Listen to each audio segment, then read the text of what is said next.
Hi, everyone. I'm Jeni from the Global Business Consulting team as an apps growth consultant, and I'm thrilled to be back at Playtime after 4 whole years away. The apps landscape has continued to evolve since we last met, as you heard from both Christina and Tammy. And before we kick off the panel that I'm sure all of you are really excited to listen to in a moment, I want to first of all just share some insights from our team's investment in tagging thousands of top-performing apps by key business and product dimensions. This new data set gives us a really interesting perspective as to what type of experiences are resonating with today's users, and perhaps also give us a clue as to what types of experiences could drive future growth for you as well. So, when we looked at these thousands of top-performing apps, we wanted to get to know a bit more about what are those common use cases and characteristics to enable us to better analyze. And I'm going to talk first of all through how we try to take all of these apps, which are across 30 to 40 different store categories, and really break them down into the most common use cases. So first of all, we have content apps. These are apps where you're predominantly watching video content, reading the written word, whether that's ebooks, comics, news, and also listening, so audio-based experiences. Then we have the feature-based apps. These are apps that help you fulfill a task or reach a long-term goal using features and functionality. Then we have the social apps. These are apps which help connect users one-to-one or also in a one-to-many context. And lastly, we have transactional apps. These are apps like shopping, food delivery apps, which help users browse and purchase real-world goods and services. Now, have a think about your app. Is it fairly easy for you to work out which of these 4 buckets your app fits into? Anyone struggling to just choose one? Great, and that's actually something we saw firsthand when we were tagging thousands of these apps, that we're seeing increasingly more and more apps are defining their core category and having a really strong secondary experience within them.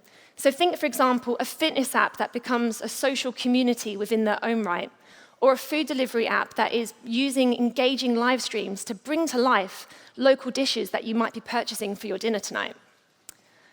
So because of that, we also tagged apps based on that secondary experience, and that's going to really help us share some insights as to how that secondary experience actually influences engagement and retention. Beyond product experience, obviously I'm only doing a few minutes talk because we want to get straight to the panel, but I wanted to let you know that we also have tagged all of these apps by their account registration strategy.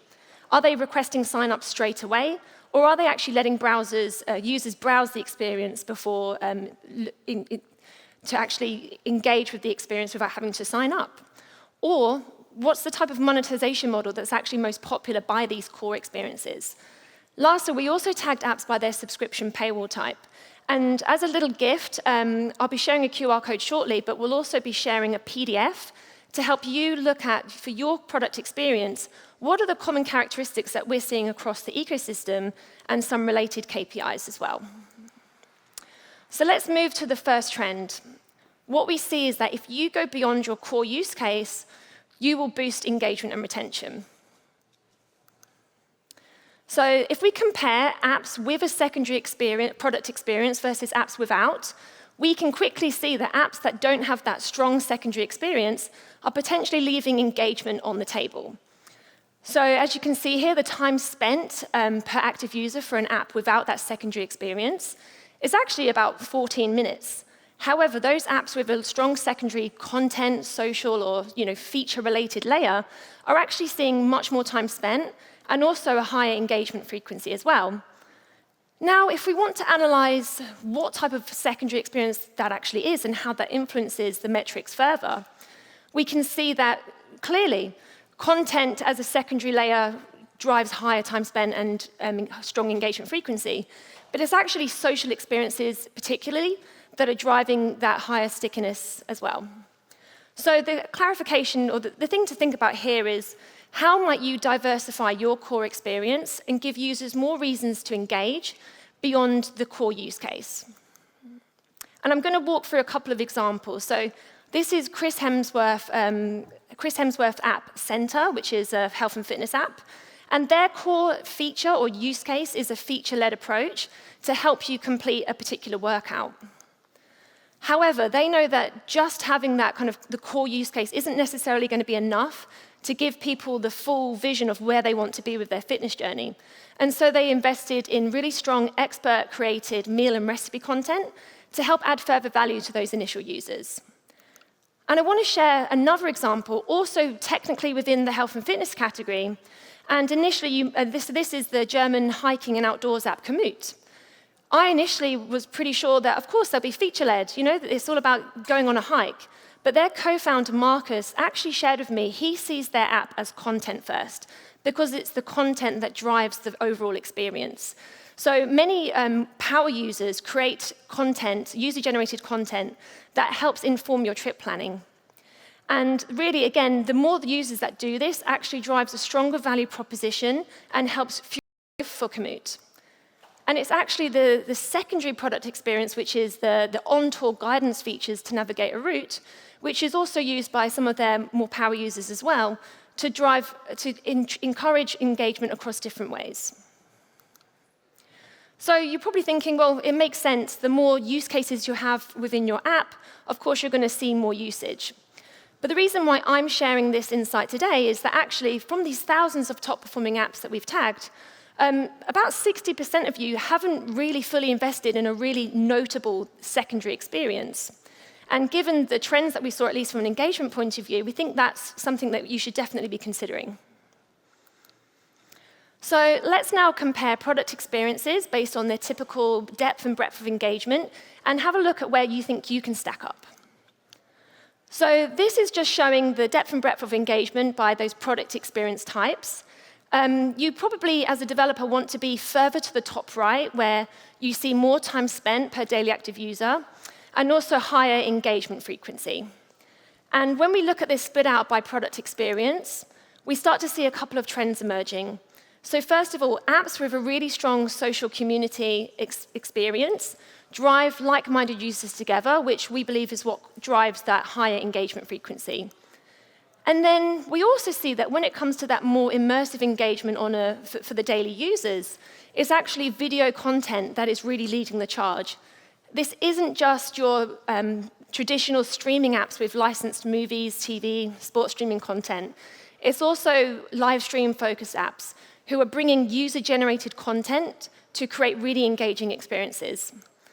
So let's have a think, what does this mean for you if you're not a content-first app, or again, if you haven't integrated a really strong sort of sense of social layer within your product? How might you foster connections between your users, or perhaps offer relevant live streams, original content from expert creators to create more reasons to engage with your product over time, and crucially, to build more into your value proposition? So I talked a little bit about engagement just now, but as Panama mentioned, it's all about show me the money. We know that you want to grow on Android and make more money. So I want to share what we're seeing as which type of product experiences are actually driving overall spend. So on the left-hand side, this is our engagement distribution of monthly active users and time spent for the data set of those thousands of tagged apps. Now, the yellow bars show that social experiences are pretty much accounting for half of overall time spent. But what's really interesting here is just under 20% of our monthly active users for these apps are in content experiences. But when you look on the right-hand side at where all the spend is distributed, it's the content apps that are driving about half of that spend.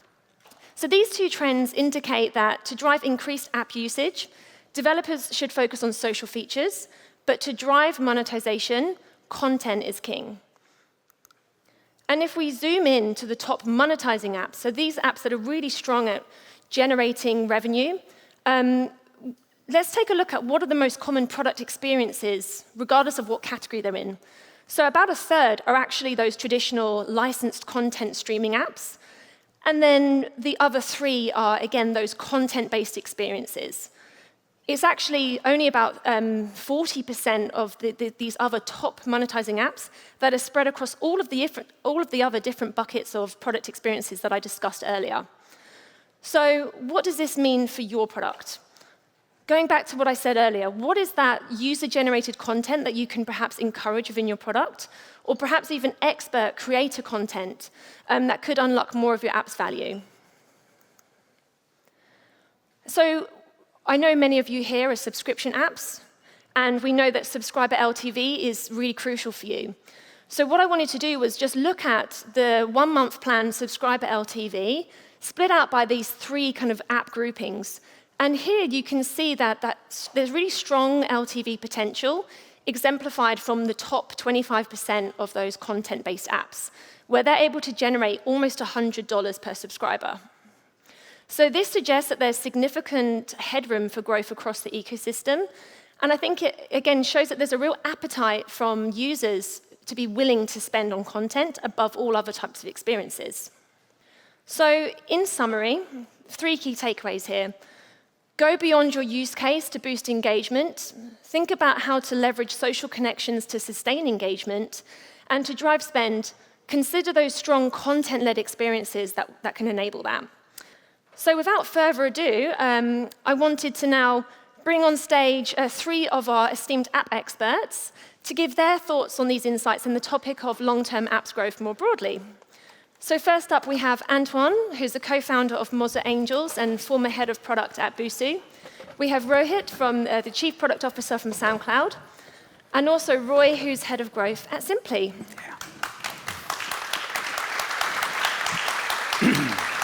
So let's kick off with some intros. If each of you could introduce yourself and perhaps tell me, were you surprised by customers' appetite to spend on content relative to other product experiences? So I will be the subscription advocate today.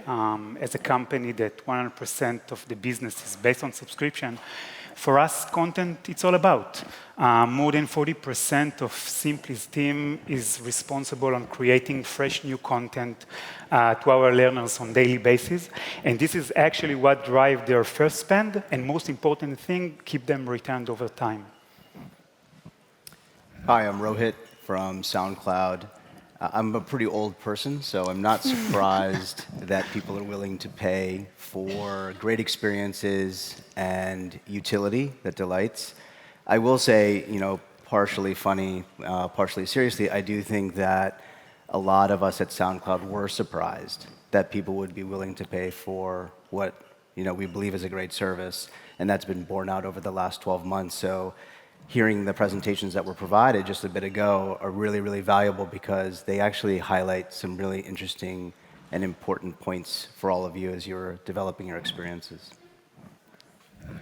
Yeah, this is also something we've seen with Mozza Angels, which is an angel syndicate that I lead and that gathers 50-plus product experts from this continent.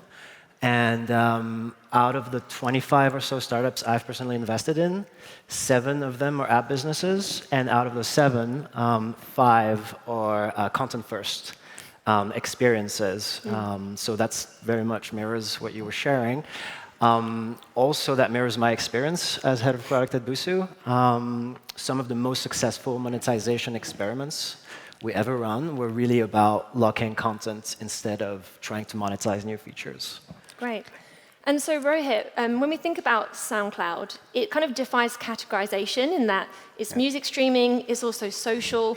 So what was your opinion based on the first trend I shared, that going beyond that core use case and having a multi-use case experience correlates with stronger engagement? Yeah, it's a critical point. To offer some examples, the music streaming space is obviously a highly competitive one. We obviously are pretty excited about our position in that space because we think that we have a really magical catalog. We think that the amount of content we have on the platform is tremendous. However, that content is actually most valuable when it connects creators, the people who are placing that content on the platform, with fans or listeners. And ultimately, the ability to engage both creators and fans over the long term is actually predicated on connection. And it's the connection between those two parties on the platform around the asset, which is the track or the song or the music. And so the more that you can actually develop that relationship, which is beyond just listening to the song, but actually sort of invoking an emotion and sharing that emotion between fans and creators, it's very, very powerful. There's also a lot of other sort of benefits that arise when you're actually a multi-product experience product, as was described earlier by Jeni. When you can do that, you actually really accelerate both the stickiness of the product, the lock-in of the customer base, and then obviously the value of the business. Great. If may I, Go for it. we're actually looking on multi-case as the long-term vision for Simply, because looking on our data and when we are trying to map the household needs, we are seeing a clear, better engagement and retention for households that are using more than one applications of Simply. So for us, creating them the opportunity to find something, at least one thing inside our household, it's kind of the vision for the company. Yeah.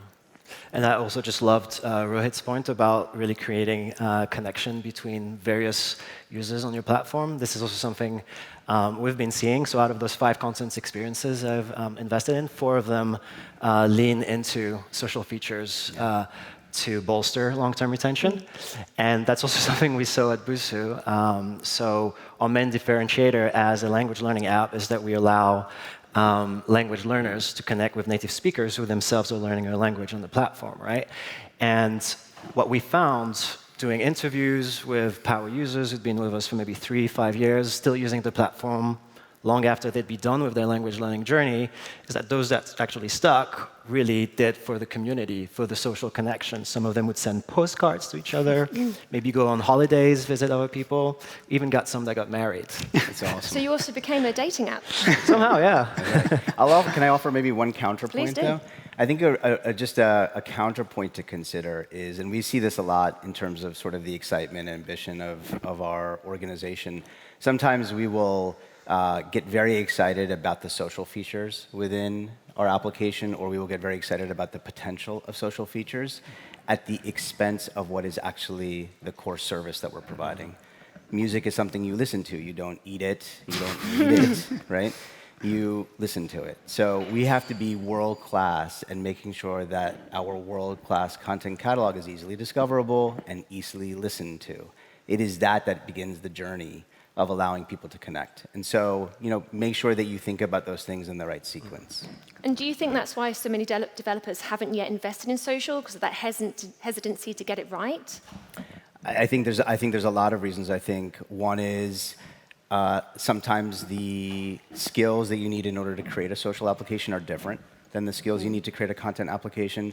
I think sometimes there's hesitancy around what kinds of comments and/or social interactions are you going to get. If any of you have been on Soundcloud, you know that some of the interactions are incredible, but some of them are not so great. So there becomes a challenge and a concern around how you moderate that, how you manage that, and how you create a safe, trusted community that is actually behaving in the right way. Yeah. Yeah, and sorry, go ahead. No, I was just going to say there's a question of focus also. Yeah, and the question of focus, yeah. Yeah. Yeah, and we talked about how social connections are paramount. And Roy, you shared with me previously around how this concept of the household is actually really crucial for your growth engine. Right.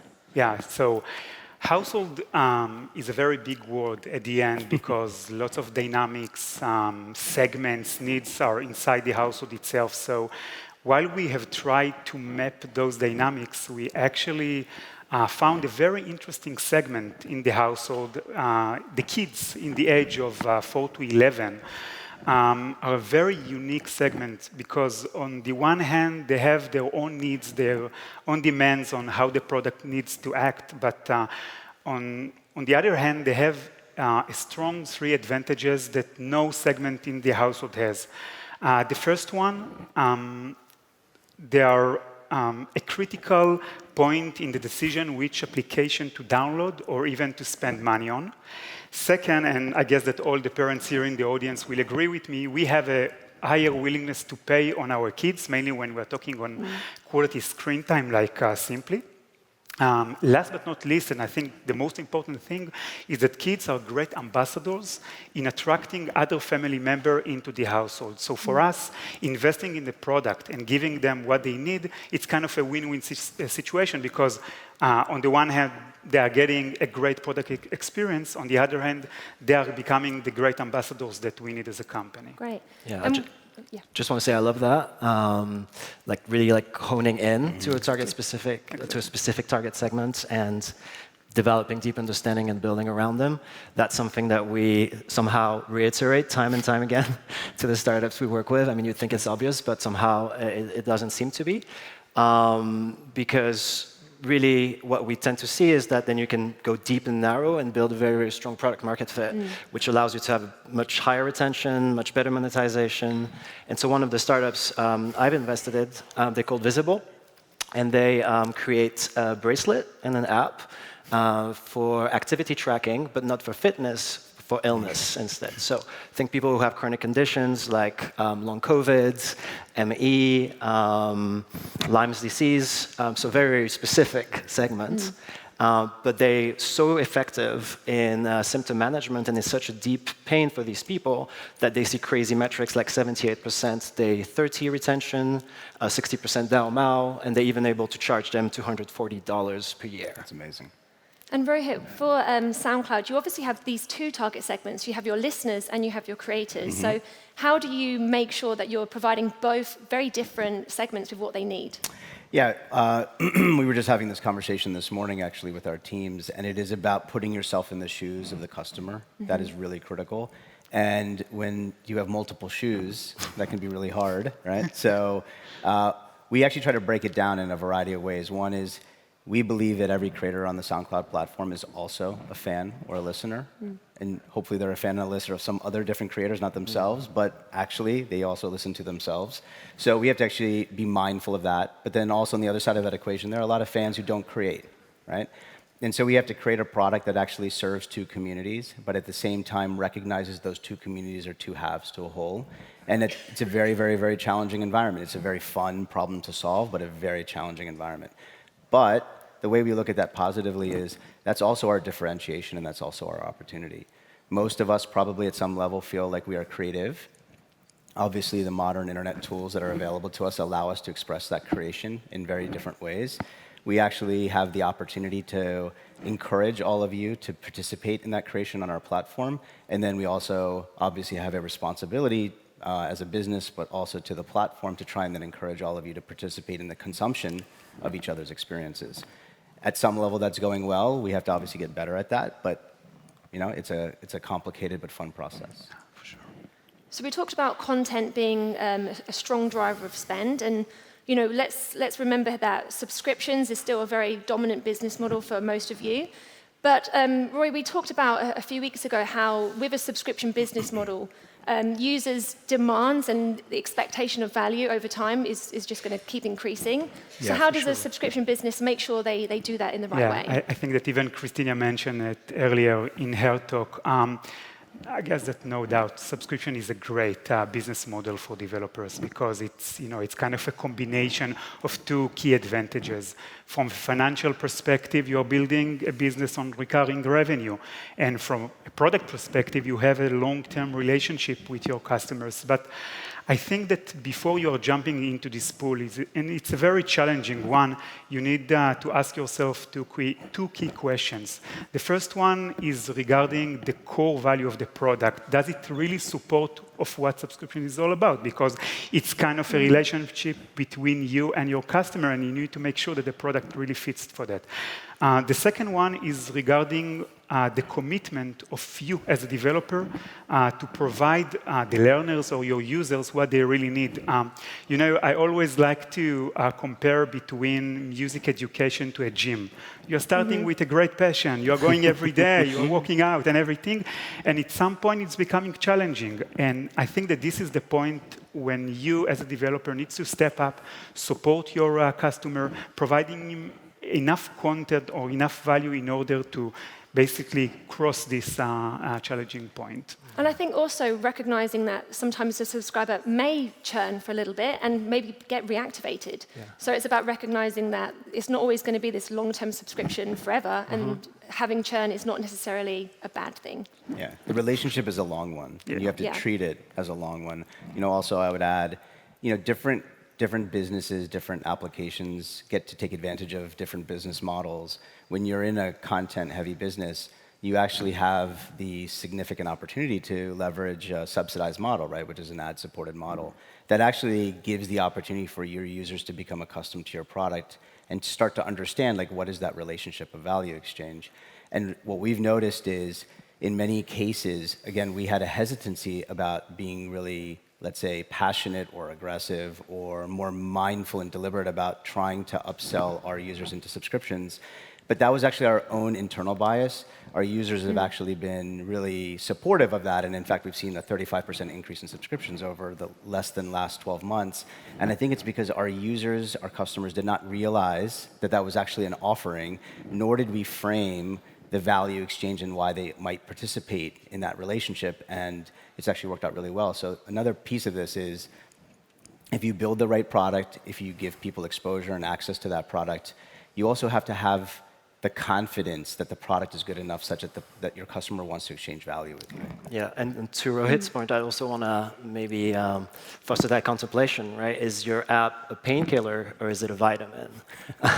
Because knowing whether your app is a must-have or nice to have, I think will also very much impact your prospects for long-term growth. Because probably as many of you here, I have many subscriptions running concurrently, and every month or so I go and check which ones need to be culled. And really, at this moment, it all comes down to which one is the painkiller and which one is the vitamin.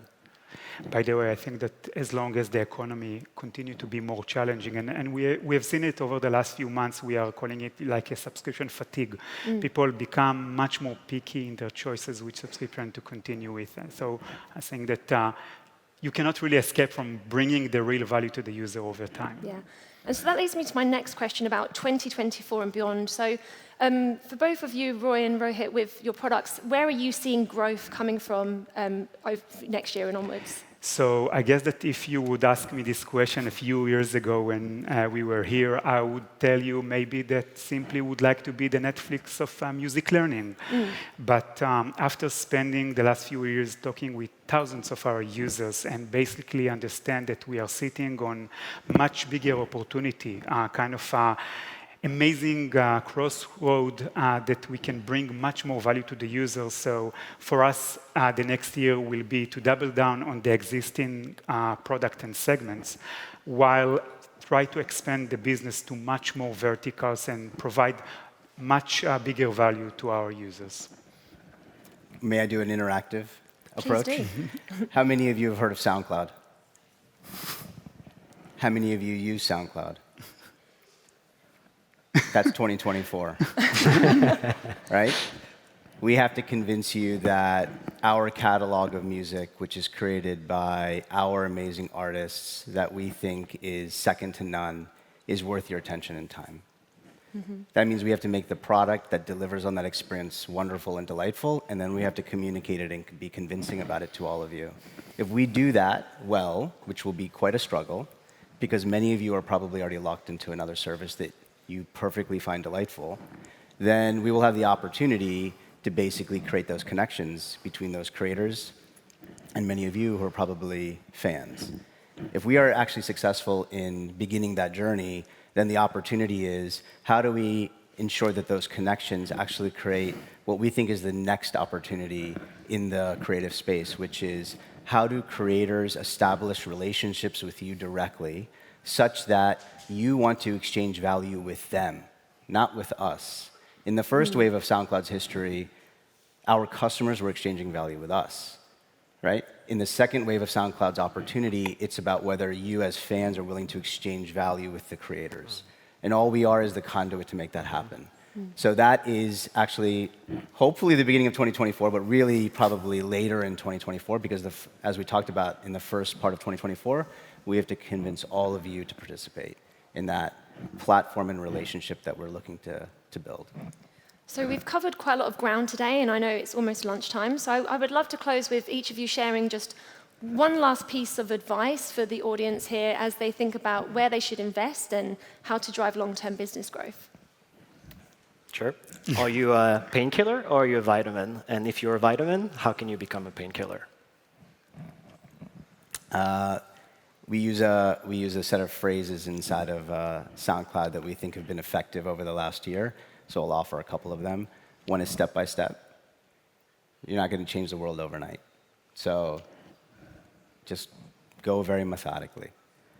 And then second is put yourself in your customer's shoes. I'm amazed at how many times, independent of the organization, People are so focused on building and creating amazing things, but they don't put themselves in their customer shoes.